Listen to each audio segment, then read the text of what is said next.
Bismillahirrahmanirrahim. Alhamdulillahi Rabbil Alamin.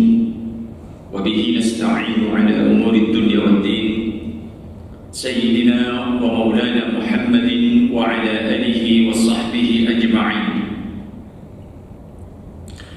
Innal hamdalillah nahmaduhu wa nasta'inuhu wa nastaghfiruh. ونعوذ بالله من شرور أنفسنا ومن سيئات أعمالنا من يهده الله فلا مضل له ومن يضلل فلا هادي له أشهد أن لا إله إلا الله وأشهد أن محمدا عبده ورسوله قال الله تعالى في كتابه الكريم أعوذ بالله من الشيطان الرجيم بسم الله الرحمن الرحيم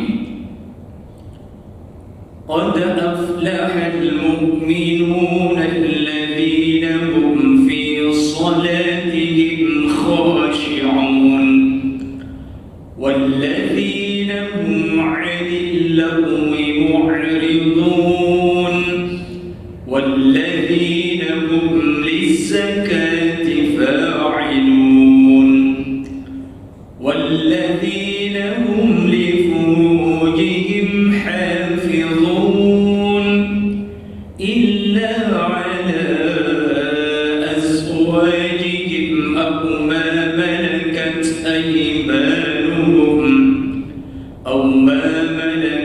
أيمانهم فإنهم غير ملومين. صدق الله العظيم. Fadilatul Muhtaram Tuan Imam Ustaz Muhammad Nasir bin Utut, Tuan Bilal Barisan IJK Masjid Al-Mujahidin, hadirin muslimin muslimat yang dirahmati Allah Subhanahu wa taala. Tiada kalimat yang paling indah dan paling sesuai diucapkan di malam ke-16 bulan Rabiul Awal ini melainkan bersyukur kehadiran Allah Subhanahu wa taala, di mana dengan izinnya, dengan takdirnya sampai saat ini tuan-tuan dengan saya masih dipanjangkan umur oleh Allah Subhanahu wa taala.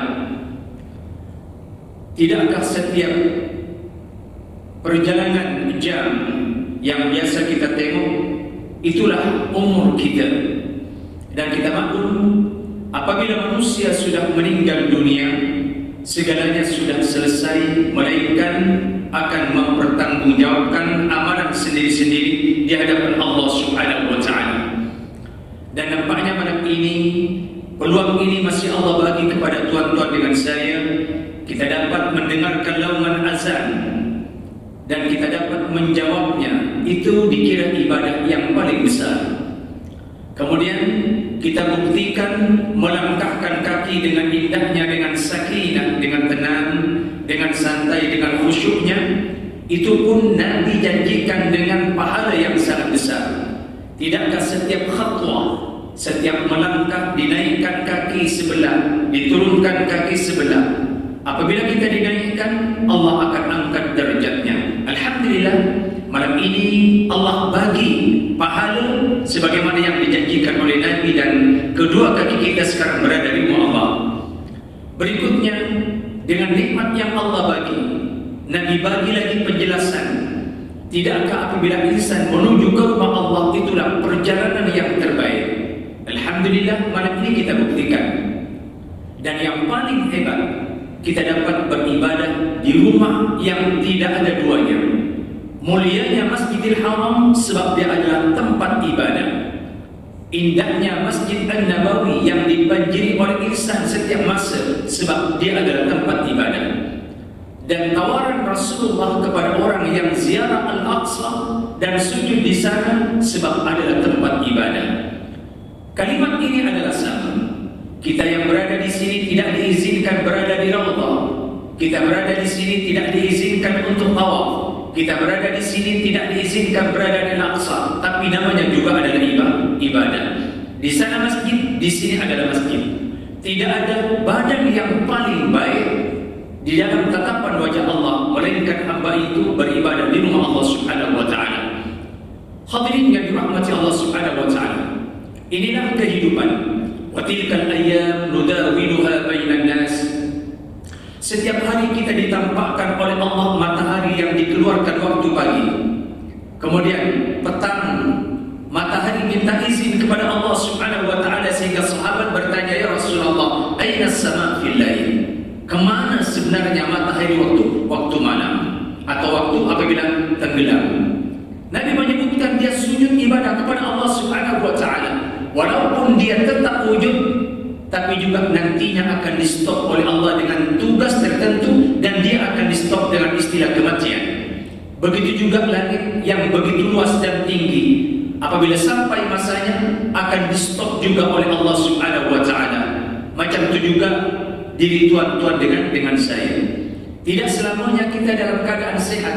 Ada kalanya diuji oleh Allah dengan penyakit-penyakit. Tapi insan yang cerdik, waktu sihat itulah mereka akan bergerak beramal kepada Allah Subhanahu wa taala. Itu pun semuanya adalah dibatasi dengan masa. Mungkin suatu saat nanti kita tidak boleh melangkah ke masjid ini.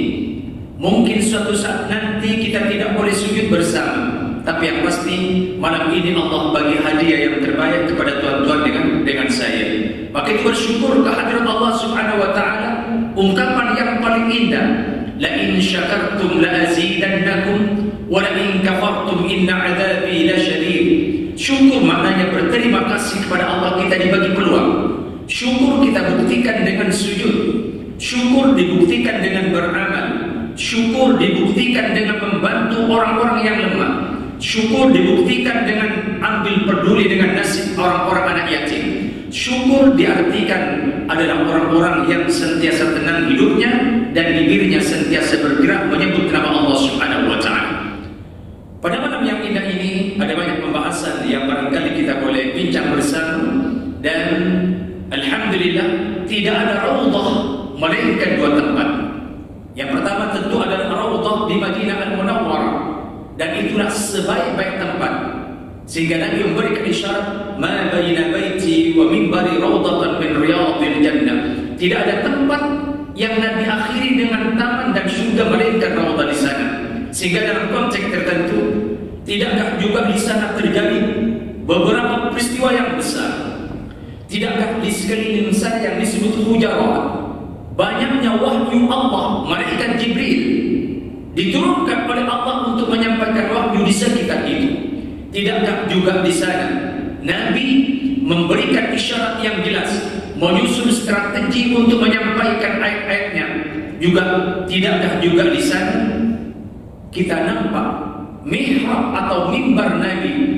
Allah buktikan kebesarannya, bagaimana mihrab yang selama ini digunakan oleh Nabi untuk menyampaikan Al-Quran. Tiba-tiba ada seorang wanita menawarkan kepada Nabi, "Ya Rasulullah, bolehkah saya ganti mihrab yang lama itu?" Mihrab yang lama dia hanya terdiri daripada pokok kurma yang tidak seberapa. Apabila perempuan itu menawarkannya kepada Rasulullah, tentu Nabi adalah insan yang tidak pernah mengecewakan orang lain.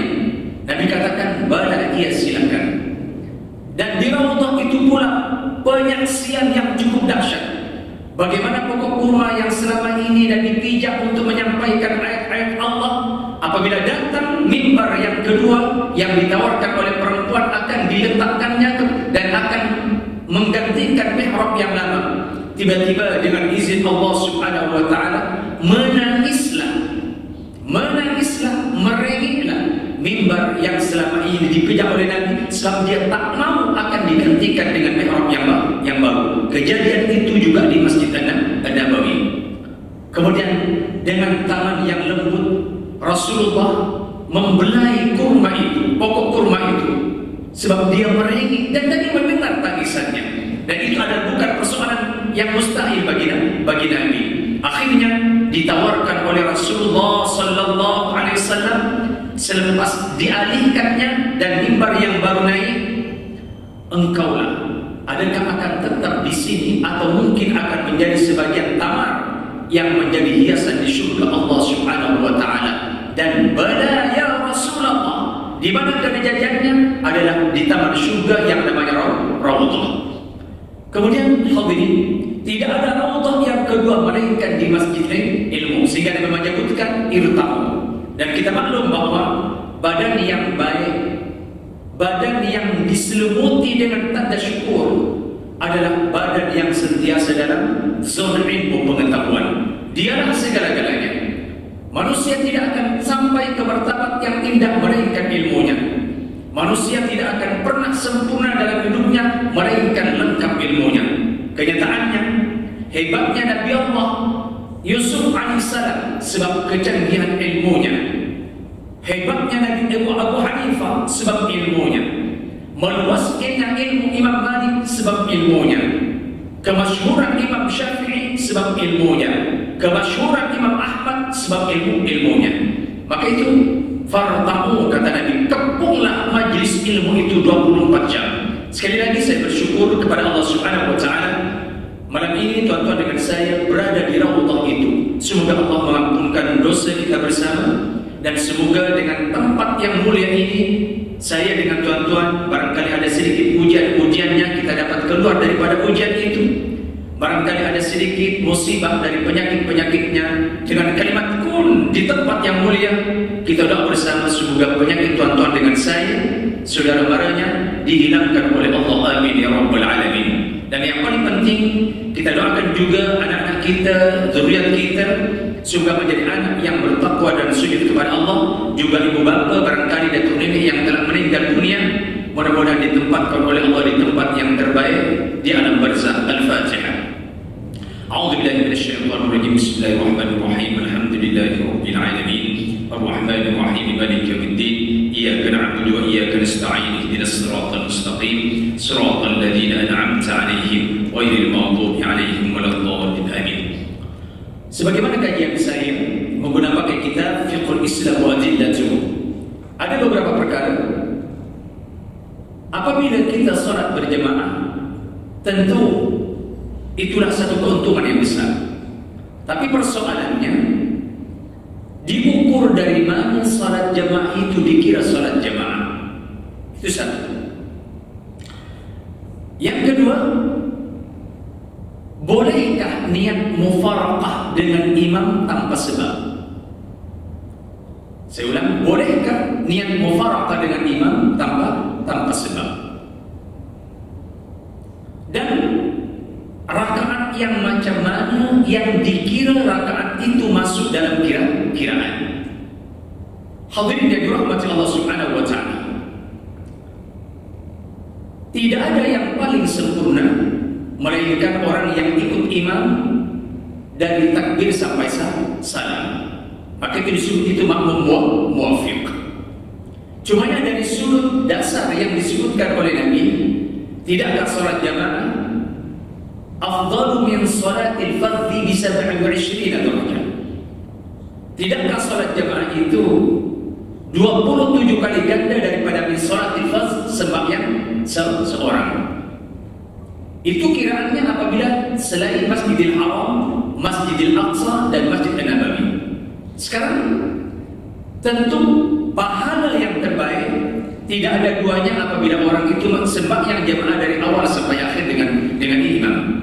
Dan sehingga di sana ada hadis yang cukup hebat sekali bahwa man shalla lillahi 40 yawman fi jama'atin yudriku takbiratal ula kutiba lahu bara'atan. Sesiapa selama 40 hari saja, 40 hari saja sembahyang dengan imam tak pernah miss, dia ikut dari rakaat pertama atau takbir pertama sampai salam dengan imam, maka orang ini Allah akan bagi hadiah, 2 hadiah yang tidak ada di dunia, 2 hadiah yang tidak ada nilainya dibandingkan intan berlian.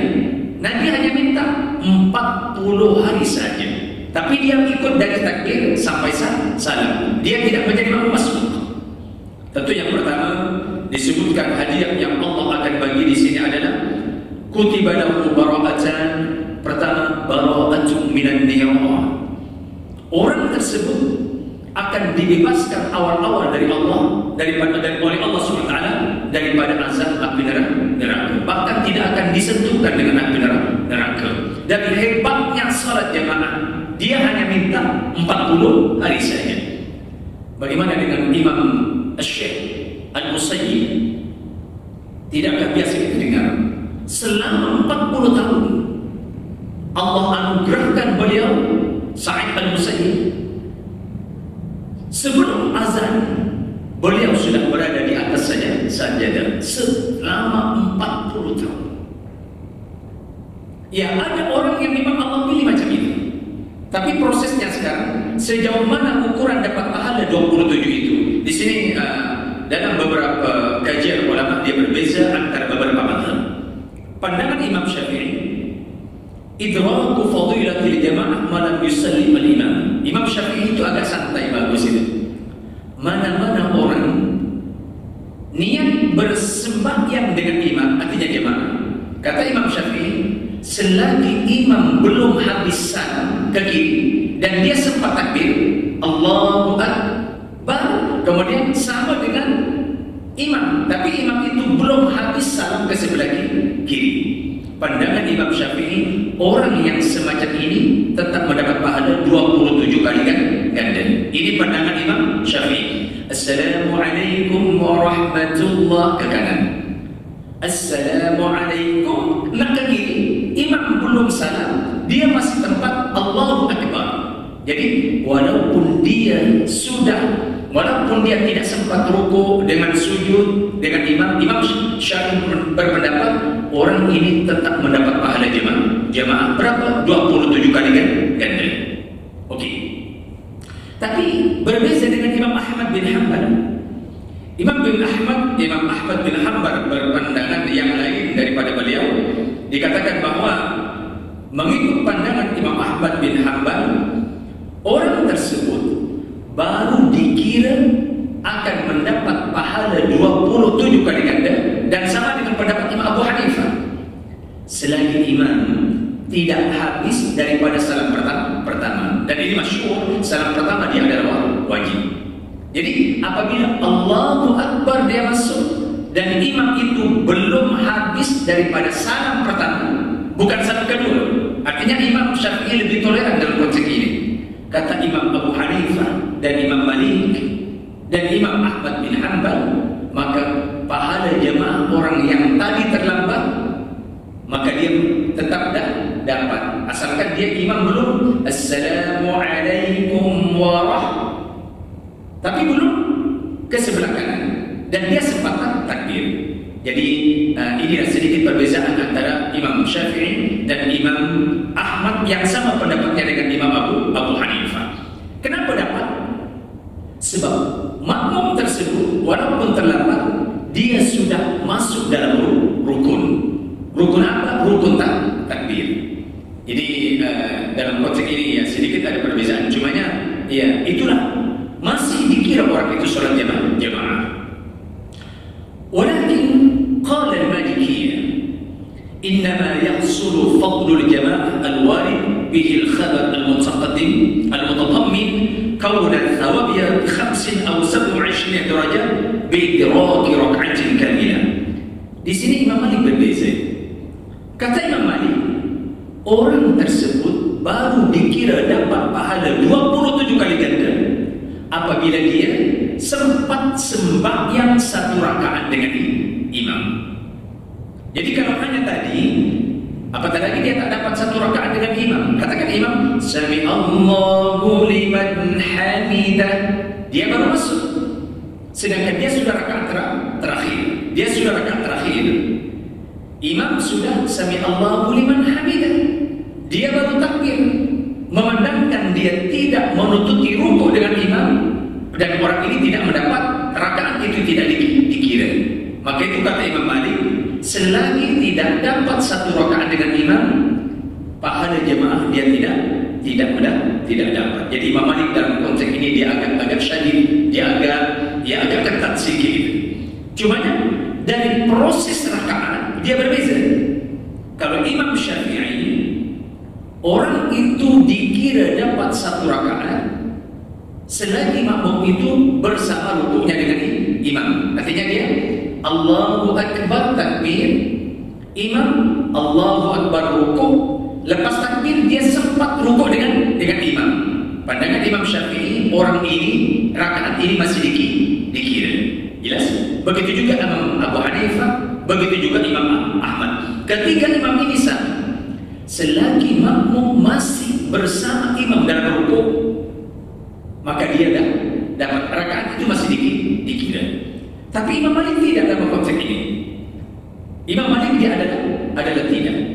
Cumanya dari konteks ini Imam Malik mengatakan kalau makmum dan nak ke bawah, tapi imam sudah naik ke sami Allahu liman hamidah. Imam sudah rukuk, tapi dia nak naik. Yang makmum itu baru nak turun. Artinya tidak sempat bersama rukunya imam. Kata Imam Malik, rakaat itu masih boleh dikira. Ini pembahasan ini agak tinggi kalau berbicara fiqh, yaitu. Jadi dalam konteks ini Imam Malik agak longgar. Kalau Abu Hanifah, Imam Syafi'i, Imam Ahmad, selagi masih bersama imam rukuk, maka itu rakaat itu dikira. Dia tidak boleh menambah, makmum tak boleh tambah itu. Tapi Imam Malik tidak. Meskipun tidak rukuk bersama imam, tapi makmum yang terlambat ini akan rukuk ke bawah dan imam akan naik sebelum tahmidah, maka rakaat itu sudah dikira. Ini perbedaan dalam konteks mendapat pahala ataupun dikiranya rakaat. Hadirin yang dirahmati Allah Subhanahu wa taala. Ini yang kita sebutkan dalam pembahasan yang mendapat pahala ataupun tidak. Sekarang hadirin yang dirahmati Allah Subhanahu wa taala. Mata yukabbirul imam bi takbiratil ihram. Bila agaknya yang paling sesuai, imam itu akan takbir. Ilmu fiqh dalam konteks ini dibahas dengan halus sekali. Saya ulang, bila masanya imam akan bertakbir, sedangkan makmum katakan dia sudah ada yang masuk saf, ada yang belum, ada yang akan masuk dan sebagainya. Hadirin, qala al-jamhur. Kalau disebut jamhur, Imam Abu Hanifah, Imam Malik, Imam Syafi'i, Imam Ahmad bin Hanbal, qala la yukabbiru al-imam illa ba'da tamam al-iqamah wa istiwa'i as-sufuf. Ini penting sekali. Sama ada kita menjadi imam di rumah atau di mana-mana, dikatakan bahwa imam tidak boleh takbir melainkan ba'da tamam al-iqamah wa istiwa'i as-sufuf, melainkan iqamah sudah selesai dan as-saf sudah selesai. Artinya tak ada lagi orang yang berterawih. Itu posisi yang digerakkan atau pendapat daripada imam mazhab. Jadi kalau makmum sudah lurus, semuanya sudah dalam saf, baru imam boleh takbir. Cumanya Imam Abu Hanifah berbeza sedikit. Dikatakan qala al-Hanafiyyah inna mawdi'at takbir wa qabla an yutimma al-iqamah. Abu Hanifah tidak. Kalaupun iqamah belum habis, imam sudah ada hak untuk takbir. Saya ulang, ini agak pelik, tapi dua-dua ada dasar. Dan Nabi pernah berbuat macam itu. Walaupun yang afdaliyat, yang lebih utama, selepas habis qamat, as-saf sudah selesai, baru boleh takbir. Tapi dalam konteks tertentu, Abu Hanifah berbeza pendapat dengan itu. Kata Abu Hanifah, imam sudah boleh takbir qabla, dikatakan qabla an yutimma iqamah, walaupun iqamah itu belum selesai. Dasarnya mana? Wasababul khilaf ta'arudul zahir hadis Anas wa hadis Bilal. Ada dua hadis. Satu hadis riwayat Anas, satu hadis riwayat Bilal bin Rabah. Dikatakan bahwa hadis Anas dikatakan faqala aqbala alaina Rasulullah sallallahu alaihi wasallam qabla an yukabbira fi shalah. Suatu ketika, ya biasa Anas bin Malik itu adalah orang paling rapat dengan Nabi. Rupanya Nabi sebelum takbir menghadap kami semua. Macam imam-imam biasa, sallu sufufakum. Kemudian faqala aqimu sufufakum wa tarawsaw. Kemudian Nabi berkata, luruskan saf, rapatkan saf, itu biasa. Kemudian fa inni arakum min wara'i dhahri.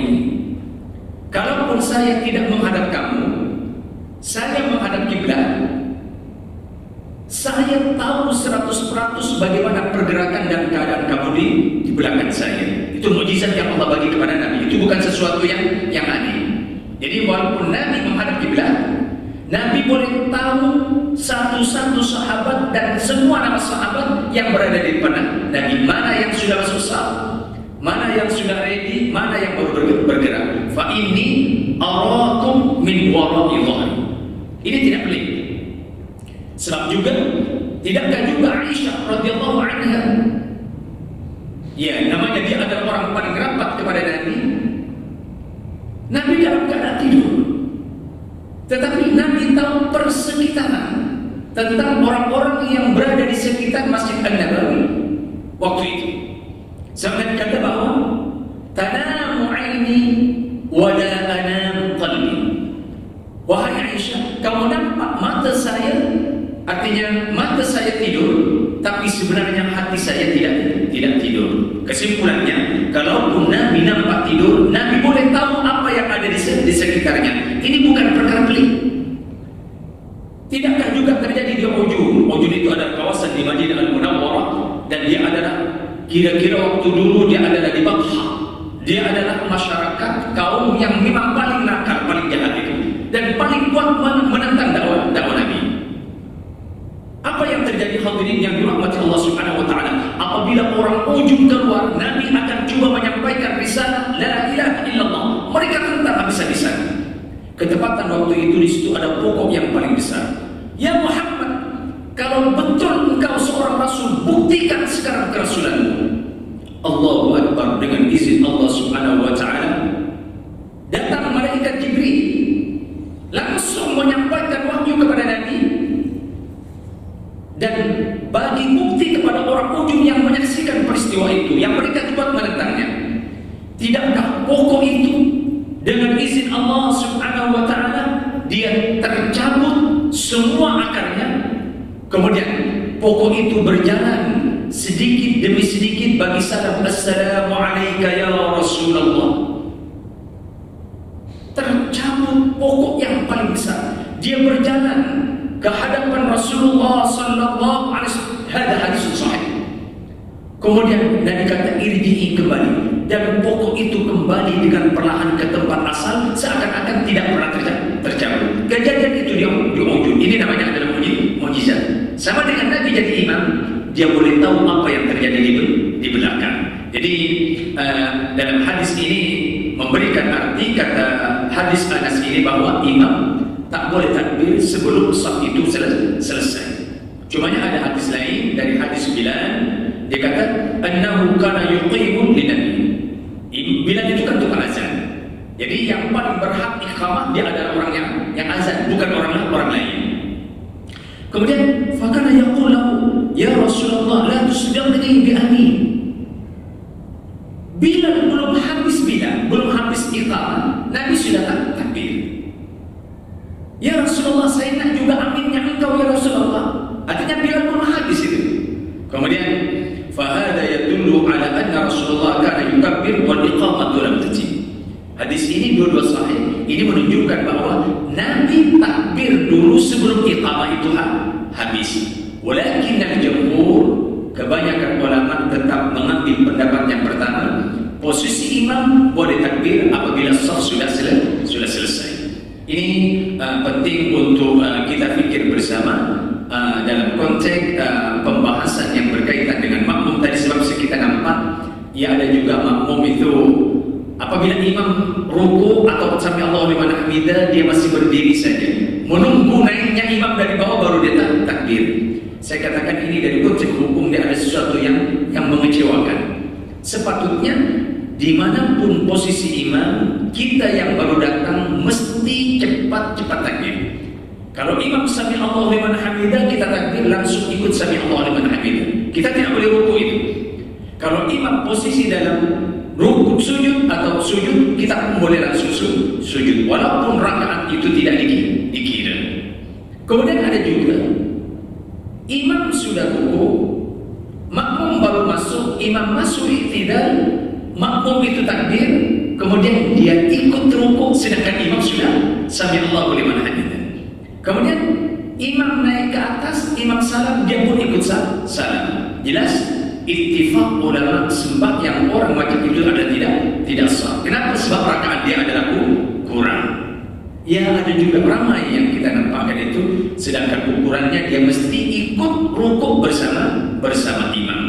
Jadi ini penting, mungkin anak-anak kita yang masih belajar atau sebagian ya ikut dan sebagainya, ini dah posisinya.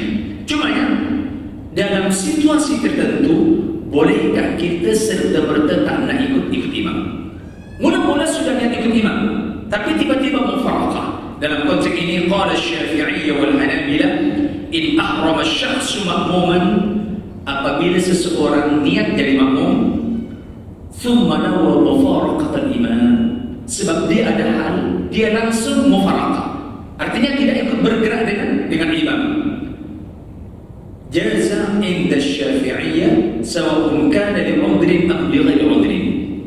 Mana-mana makmum yang sudah niat ikut dengan imam, pandangan Imam Syafi'i dan Imam Ahmad, dia boleh niat mufaraqah walaupun ada sebab ataupun tak ada sebab.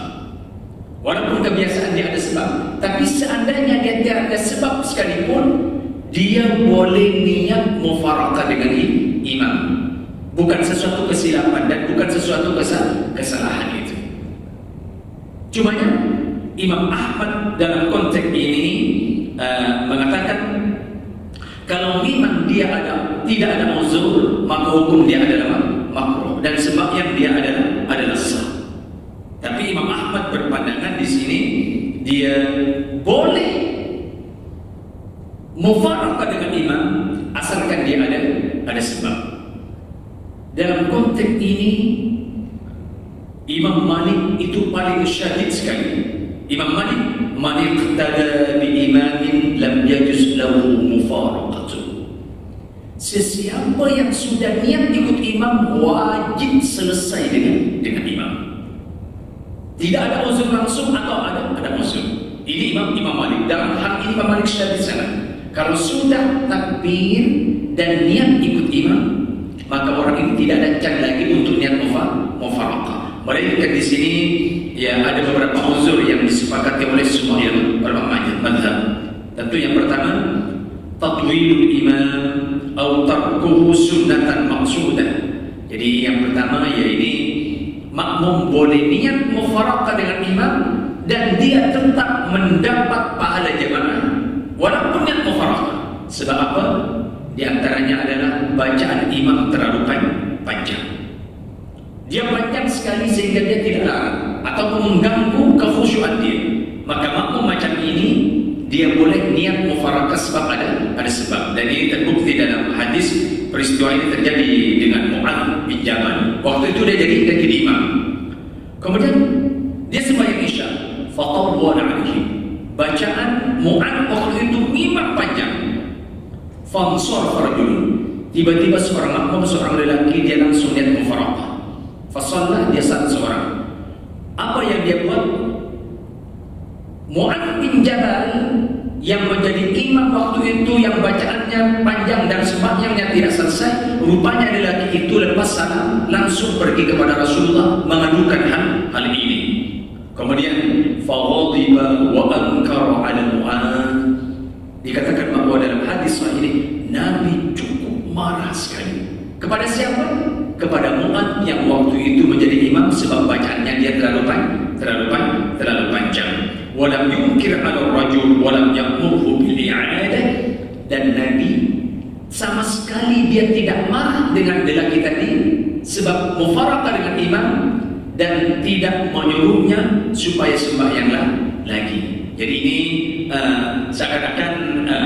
bukan seakan-akan lagi Nabi dalam konteks ini menyalahkan Mu'adz yang menjadi imam Isya yang bacaannya terlalu panjang.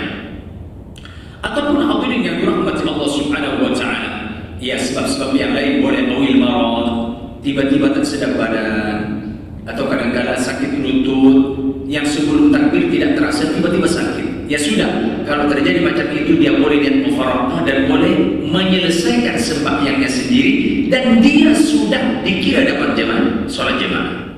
Sama dengan kita sembahyang dengan orang, Makmum seorang, kita seorang. Lepas takbir, kita lihat jadi imam sebab ada makmum. Tiba-tiba makmum ini ada hal, emergency. Dia keluar daripada sembahyang. Lalu bagaimana dengan imam yang seorang sama? Imam ini pun juga sudah dikira salat jemaah. Walaupun makmumnya lari. Jadi pahala 27 imam ini tetap dapat. Sebab bukan kesilapan imam. Dan makmumnya itu keluar sebab dia ada sebab. Jadi ini awil marad atau khasyata ghalabatin nu'as. Ini pun juga jadi penyebab dia boleh mufaraqah atau dia terlalu ngantuk. Mula-mula tak ngantuk, okey saja. Tiba-tiba apabila mendengar bacaan imam terlalu sedap atau macam mana, dia ngantuk yang sangat. Kalaupun sebaik isya, dia masuk rakaat terakhir, dia dah tak tahan. Maka makmum yang ini, walaupun tinggal satu rakaat, dia boleh niat mufaraqah dengan imam. Alasannya dia terlalu ngantuk dan sembahyang seorang dipercepat dan dia keluar daripada imam. Bagaimana dengan jemaahnya? Sah 100%. Au ghalabatin nu'as au syai'in yufsidu salata au khawfi fawati manihi au tanfihi. Jadi hadirin ya, ini sedikit maklumat dari kitab Fiqhul Islam wa Adillatu. Tuan-tuan boleh cek juzuk kedua muka surat 188, 189, 190 dan 1991. InsyaAllah kita akan bawa dari semasa ke semasa. Semoga Allah memberkati tuan-tuan dan saya dan terus menunaikan salat jemaah di rumah Allah Subhanahu wa taala ataupun di tempat masing-masing. Wassalamualaikum warahmatullahi wabarakatuh.